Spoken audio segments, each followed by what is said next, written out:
मेरे पाकिस्तानियों, मैं इस वक्त इस्लामाबाद की अदालत जा रहा हूँ। बदकिस्मती से एक्सीडेंट हुआ, मैं थोड़ा लेट हो गया हूँ। मैं आप सबको बताना चाहता हूँ कि इन्होंने पूरा प्लान बनाया हुआ है मुझे अरेस्ट करने का, और इससे साबित हो जाती है इनकी बदनीयती। मैं इस्लामाबाद की अदालत में पहले भी जा रहा था। इन्होंने जो मेरे घर के ऊपर हमला किया, वो ये मकसद नहीं था कि मुझे इस्लामाबाद की अदालत में पेश करना।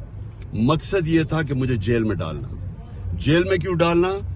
क्योंकि लंदन प्लान का हिस्सा है कि मुझे जेल में डालो। ये नवाज शरीफ की ये उसकी डिमांड है कि इमरान खान को जेल में डालो और इलेक्शन में वो हिस्सा ना ले सके, और ये फिर वही करने जा रहे हैं। अभी मुझे पता है कि मुझे अरेस्ट कर रहे हैं। मैं सिर्फ बताना चाहता हूं कि मैं रूल ऑफ लॉ में मानता हूं, कानून में मानता हूं। पता होते हुए मैं जा रहा हूं, लेकिन मैं कौम को बताना चाहता हूं कि ये बेनकाब हो गए, ये जो लोग ऊपर बैठाए